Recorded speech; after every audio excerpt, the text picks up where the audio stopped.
parlé. Et il y a les comités des sages, alors que Denis Kambaye était à l'époque. La première question, vous étiez dans les comités avant que ce soit le comité des sages, c'était le comité de Conseil suprême. le Conseil suprême. Et directement, vous êtes radié de ce Conseil suprême et vous êtes devenu président de la commission électorale. On vous reproche, vous personnellement, d'être en complicité avec le comité actuel qui dirige l'AS Vita Club. Qu'est-ce que vous dites de toutes ces accusations? Ouf. Vous savez, ce qui fait mal dans notre société, que ce soit sur le plan politique ou le plan sportif, c'est que quand les médiocres se mettent à parler, c'est un danger. Il y a beaucoup de gens qui parlent, je ne fais pas la politique sur le plateau sportif,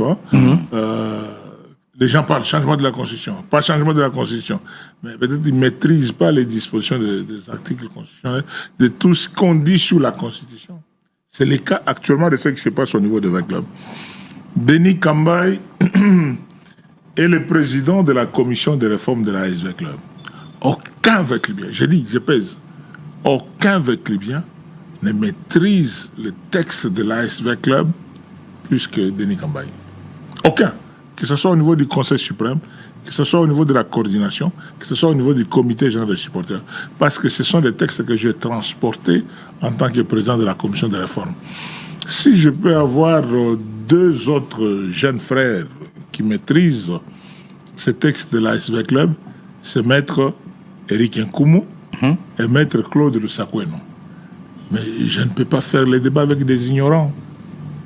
Actuellement, nous sommes dans un V-Club New Look lié à la transformation des anciens textes pour les nouveaux. J'ai dit que je ne peux pas faire débat avec personne qui maîtrise les textes plus que moi. Parce que je sais là où j'ai mis la virgule, là où j'ai mis le point. Je sais que ce soit les statuts ou les règlements intérieurs. Actuellement, pour parler de V-Club, il faut être un membre de l'ASV Club qui n'est qu'une ASBL, conformément à son article 1er, qui nous parle de V-Club, c'est quoi? Ses objectifs sont lesquels? Et aussi, la qualité des membres de l'ASV Club qui est définie dans l'article 9, 10 et 11. Soit vous êtes membre effectif, soit vous êtes membre d'honneur. À part les membres sympathisants. L'innovation actuellement, c'est quoi? Je sais que ça fait mal de quitter la médiocrité pour la bonne information. Depuis tout ce temps, tous ces grands clubs de Kinshasa, je salue mes amis de Daring et je reviens sur l'ASV Club pour dire aujourd'hui, pour parler de V-Club, vous devez être membre de V-Club. Pour être membre de V-Club, vous devez être détenteur de votre carte de membre et en règle de cotisation. Mais c'est un peu de tout ça.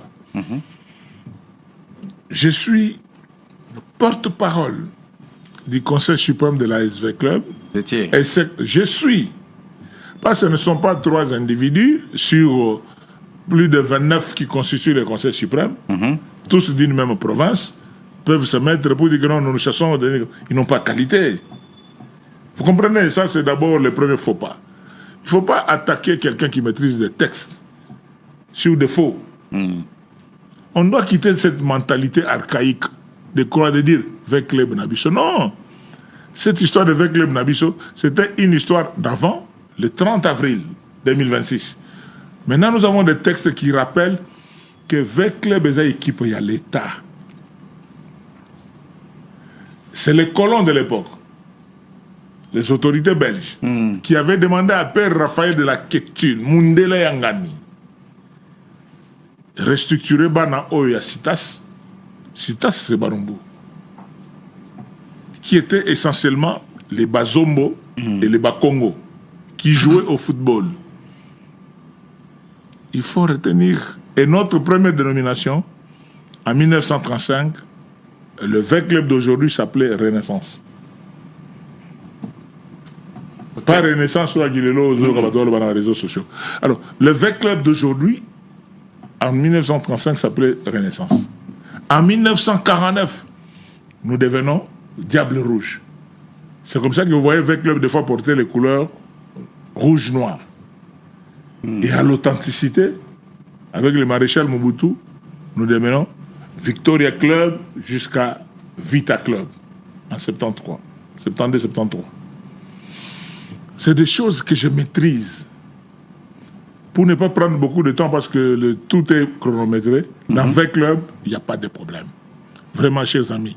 Dans 20 clubs, il n'y a pas de problème. Mais il y a un problème de gens qui ne comprennent pas comment les textes. Nous sommes pendant une période transitoire. Les textes que nous avons mis en place, conformément à l'article 40 de nos statuts, disent clairement nos textes qu'actuellement, nous gérons comme ça, en sorte de tripartite. Tous les problèmes que nous avons, l'Assemblée générale a décidé de mettre à la disposition des comités sortants. C'est quand les gens disent Denis Gamba, il soutient. Moi, je ne soutiens personne. Moi, je ne veux pas faire tomber mon fils. C'est le jugement de Salomon entre le vrai et le faux. Je ne voudrais pas aujourd'hui que le travail que j'ai eu à faire pendant plusieurs mois, avec mon argent, sans aucun financement, ni de Papa Nyombi, ni du président Flori Mapamboli, ni du président Linda. Je n'ai reçu aucun financement. C'est l'argent de mes enfants à moi. Nous sommes allés nous interner à l'hôtel Le Point, vers la sortie du Congo central, pour faire ce travail. Et après ce travail, nous commencions à louer des salles ici à Lingwala avec mon argent. Aucun membre de la commission de réforme vous dira le contraire. Et après avoir fait plusieurs dépenses, on commençait à se réunir chez moi, à une de mes résidences, ici à Beauvant, où tous les membres de la commission de réforme prenaient un rafraîchissement et le transport à ma charge, mon argent. Et maintenant que nous avons des textes qui ont été acceptés par tous les Vécuniens, les textes ont commencé à être d'abord de la commission de réforme, après ils sont devenus les textes de la tripartite. Tripartite, c'est quoi? Les amendements de la commission, les amendements du Conseil suprême, les amendements du comité général des supporters et les amendements de comité général des supporters, Conseil suprême et comité de coordination. Et nous avons pondu ce travail que nous avons présenté et adopté à l'Assemblée générale du 30 avril 2026. Le problème qui est là, c'est quoi? Je suis l'homme le plus heureux aujourd'hui au niveau de la club. Je n'entre pas dans des polémiques. Je dis et j'insiste, je suis le seul qui peut vous interpeller, vous interpréter l'article du premier au dernier article, et je vais vous faire rire que moi je suis candidat vice-président au nouveau comité des sages qui va venir. Parce que dans l'article 28, j'ai mis une virgule. Moi, et les membres ont adopté ça. Il faut lire le texte.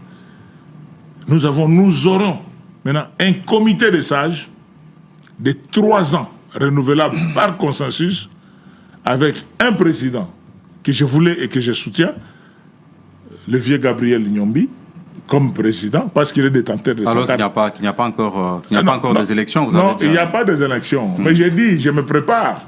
Quant aux élections du comité de direction, non, ça c'est pas mon problème. Là, c'est conforme au texte. Mais moi, je suis candidat vice-président au comité des sages et porte-parole.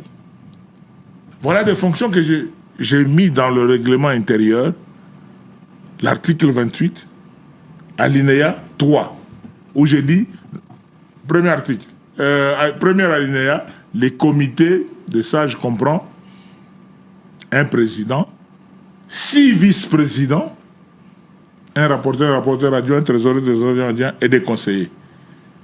Mais à l'article alinéa 2, on vous dit comment ce comité est composé.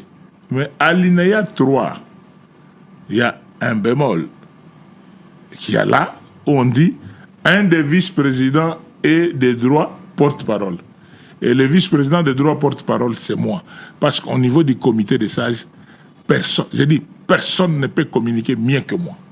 Ça, on le sait. Oui, mais je le dis clairement. Que mes amis se tranquillisent, je soutiens personne, mais je suis candidat parce que pour être vice-président au comité du Conseil suprême, il faut être en règle de cotisation et détenteur de la carte des membres d'honneur qui coûte $100 le prix de la carte et une contribution annuelle de $1 200 que moi, Kambaye, j'ai déjà payé.